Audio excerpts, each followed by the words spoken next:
Okay, so in this story, we're focusing this week on the idea of encountering the peace of the Lord. And you may have picked it up with the boys, but what I'm offering today is that the peace that we're talking about in this story isn't, tranquility. It's not the Zen-like state of, everything's wonderful. This is a peace of where it's about trust in the Lord. It's about confidence in the Lord. It's the belief that what He's telling us is true, even though we're afraid of what we're about to enter into. It doesn't feel like it's true. It's kind of like this peace is like faith, and there is peace in the confidence that you're going forward with something. But it's not like the peace that comes at the end of a process, right? A battle ends. There's peace. This is not that kind of peace. It's a different kind of thing. And Gideon finds this peace in the process of following the Lord's commands and to take down Baal and the Midianites. And the basic idea we want to look at in this story is kind of the order of events, and that, why is it that we have to take down Baal first? Well, because what we worship, and what's being worshipped here is Baal, is what we organize our life around. Okay, so everything is being organized in this story at this point around Baal. And in order to follow the Lord's commands, to do the wiping out of the Midianites, well, first we've got to stop worshiping Baal and worship the Lord. So we've got to have this kind of a transition of power from Baal to the Lord. And the idea is you have this now a God-centric life, not a Baal-centric life. Because you can't, the Midianites are these evils that are plaguing your mind, and you can't get rid of that plague as long as you're worshiping Baal. You have to worship the Lord and do what He says in order to get rid of that plague of Baal. So, with that in mind, I want to spend a couple minutes here talking about Baal, because he's the one who's in the story today, but he's really common throughout the book of Judges. Children of Israel worship Baal, the Lord punishes them, and the children of Israel cry for help. We know the cycle. So it's worthwhile having an idea of what it is that Baal represents and why it is that the Lord gets so upset when we worship Him. So just on an archaeological level and historical level, it turns out that Baal, he's kind of a legend. He's actually believed to have been a real person, but that he was venerated in a society, he was thought well of, he was achieved some power, and over the course of time, it's like the legend of Baal got bigger to the point where he was, not actually a saint, but thought of in those kind of terms, almost a semi-god, where he was really great. But over time, it's believed that people believed the legend so much and for so long that the story kept getting bigger and bigger and bigger, and next thing you know, Baal was a god. Now, to be fair, he wasn't the god in Canaanite culture. He was the number 2 guy. He was kind of a second-tier god to El. E-L, 2 letters, right? So El was the supreme deity, Baal was number 2, and the reason Baal was loved so much, or one of the reasons, was because he produced rain. Rain. He was a god of rain. So in an ancient culture, right, if you can produce rain, you produce prosperity, right? All your cattle are doing well, your crops grow. So Baal was seen as a prosperity god, and they would call him Prince Baal, Lord of the Earth. So you can imagine why they thought Baal was where it was at. He brings good things to life, right? Isn't that like a corporate slogan somewhere? They also, part of the Baal legend was that he had beaten the god of the sea in battle. You know, beating the god of the sea, that's impressive, right?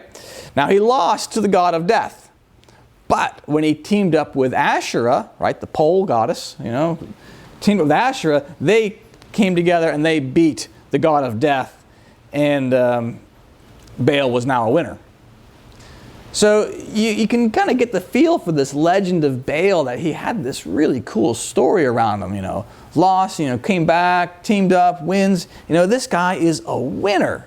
He brings good things, he wins, and he was also about having a good time. Along with being the god of rain, he was the god of fertility. And you could have all the sex you want when Baal was in charge.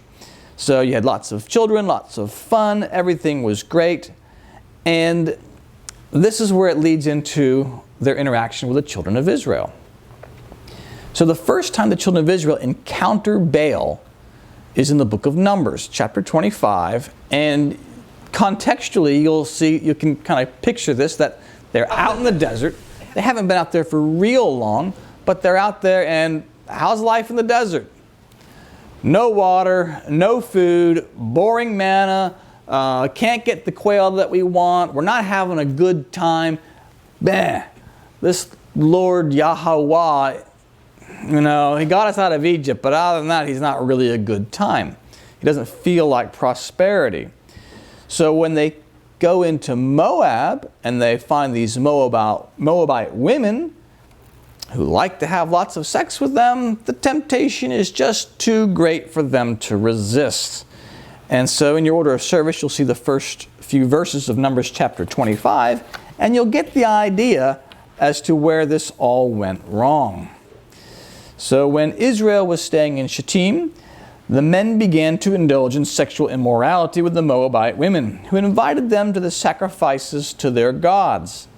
The people ate the sacrificial meat and bowed down before these gods. So Israel yoked themselves, I like that, yoked themselves to Baal of Peor, and the Lord's anger burned against them.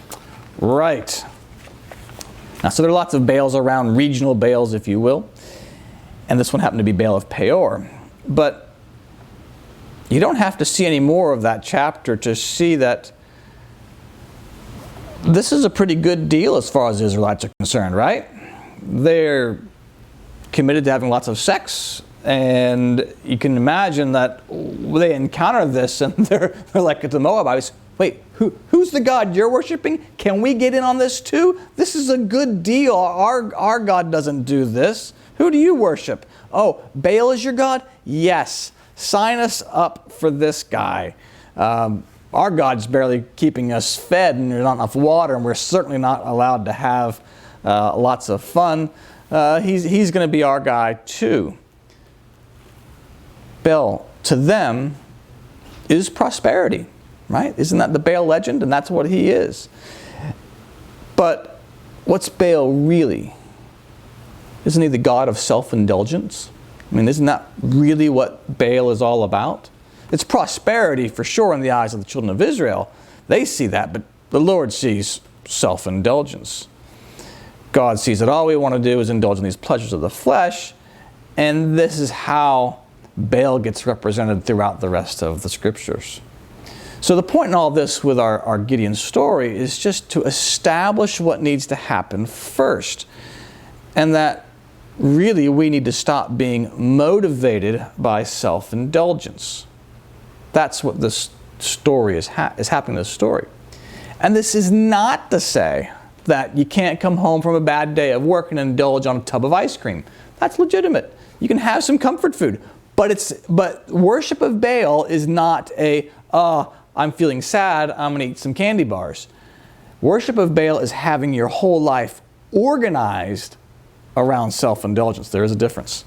There is a difference, not having it worship of Baal. So you got to get rid of Baal in order to start the process of something else happening.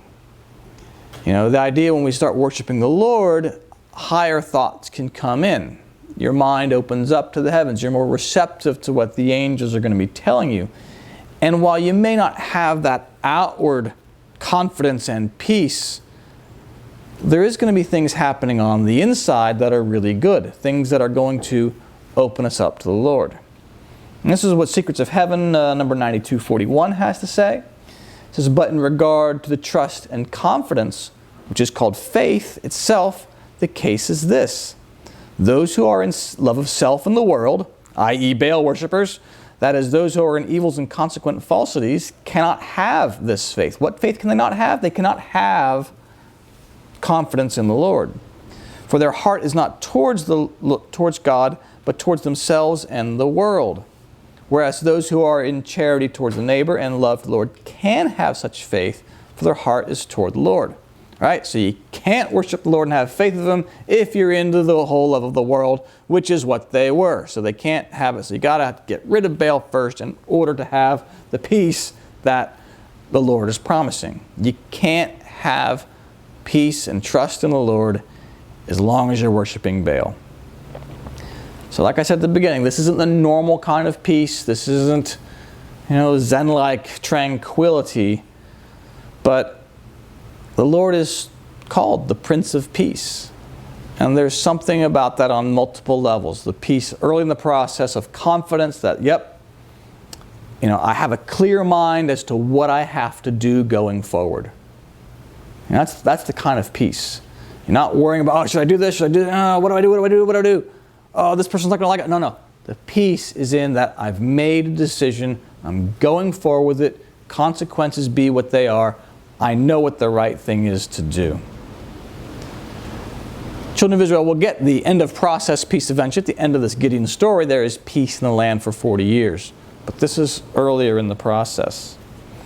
So, I think we've all had an experience in life where you've had this kind of peace, where it's, I'm afraid, but I'm going to go ahead and do it anyway kind of peace.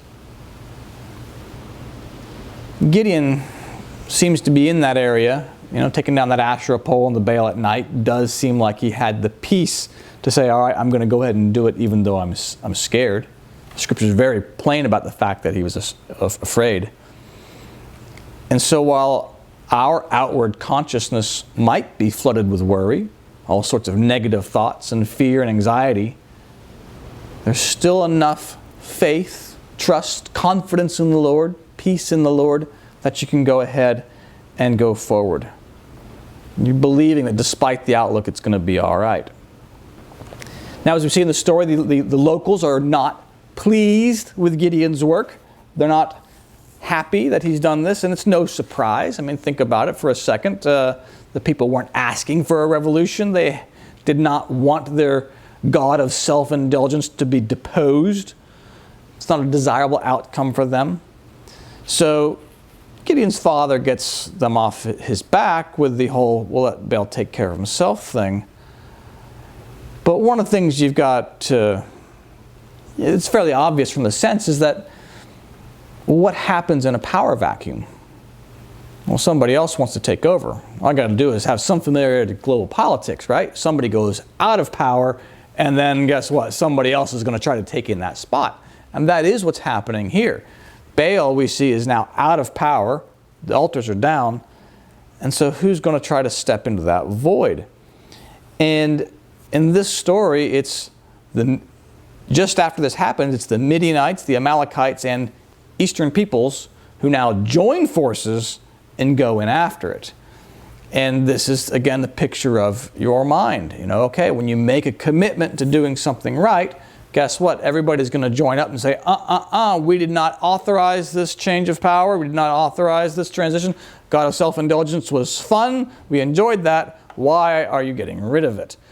So the Amalekites are described in the writings as false beliefs that come from an interior evil. Fighting the Midianites essentially is a description of our battle against superficiality. So you can see how this ties in with self-indulgence. I mean, self-indulgence really is superficiality, right? And then the Amalekites, false beliefs that come from an interior evil. So your interior evil is about superficiality and the pleasures of the flesh. So you have some false beliefs that go along with it. So these guys are teaming up and saying, we're going to take over. And so this battle is shaping up as a conflict between what we've long thought to be true, fun, pleasure, and all that kind of stuff, against what the Lord is saying is actually true. So can you have peace in this situation by doing what the Lord says to be true? Yeah, you can. You can, because it can cut through all these false beliefs. Now, if you follow biblical history, you know Midian isn't always a bad thing.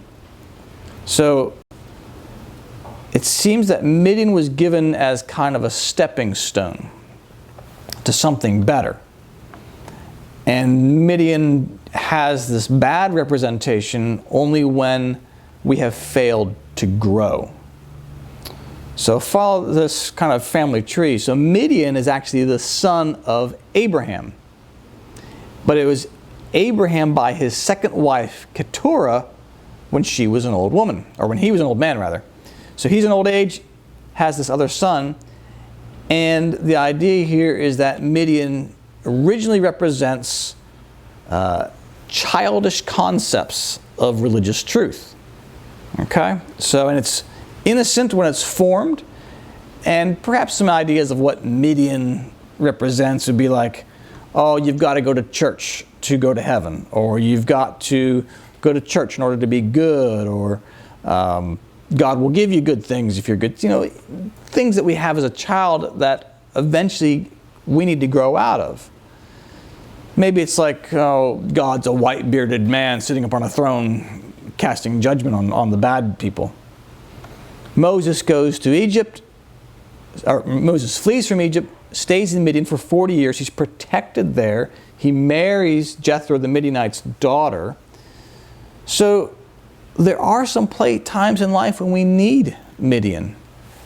But as we grow older, what seems to happen is the picture is worldly reasoning starts to attack these young understandings of religion and go, hey, this doesn't make sense that God's a bearded white man sitting up on a throne doing this and that. Well, if he's doing that, that's not fair because of this, you know, and it starts to, you know, Midianites become bad because it's almost like we become fundamentalists if we don't grow beyond it. And we start to see things that, oh, well, God zaps these people, he hates these people, and you have these wrong ideas about religion because of the contact of worldly thinking and this superficial understanding of religion. So Midianites get equated in Scripture to locusts and grasshoppers. And what do locusts and grasshoppers do is, well, they eat all the vegetation, right? You have your trees become sticks in the yard. Well, how well do your trees function, your perception of the Lord? How well does that function when the locusts have come through and devoured everything? Not very well, right? Not very well. So you can kind of get this picture of what Midianites do. You see it literally in the story. They've come and they've stolen all the food from the Israelites. But in us, they destroy likewise everything that's good. They destroy our perception of the Lord, our ability to feel fed by the goodness of the Lord. It's nothing useful at this point.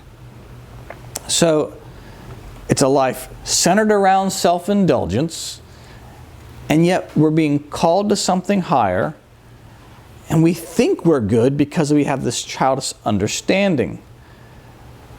Gideon threshing wheat in the winepress and hiding it from the Midianites is about this idea where we're trying to come up a little bit higher, and yet it's difficult. It's difficult. And that finally brings us to the end here with these two signs. And the fleece is very simple. It's a good external life from a principle of innocence. The ground is the mind, and the dew is the truth from the Lord at a new beginning. So, right, you know, dew happens in the morning, so it's, all right, we're starting something new. The Lord gives us teachings to move forward with, and a promise that there's going to be success in the end. And the peace that Gideon keeps experiencing throughout this whole process is a peace in that truth, that the water, the dew, is there, and it's going to guide to a good end. And I think we all can think of a time in life where we were afraid to do something, we pushed ahead with it anyway because it was the right thing to do, and it turned out okay. There is peace in that. But we've got to first start by not worshiping Baal anymore. And as we move forward, the peace comes because of that connection to the Lord that's now enabled by us getting rid of that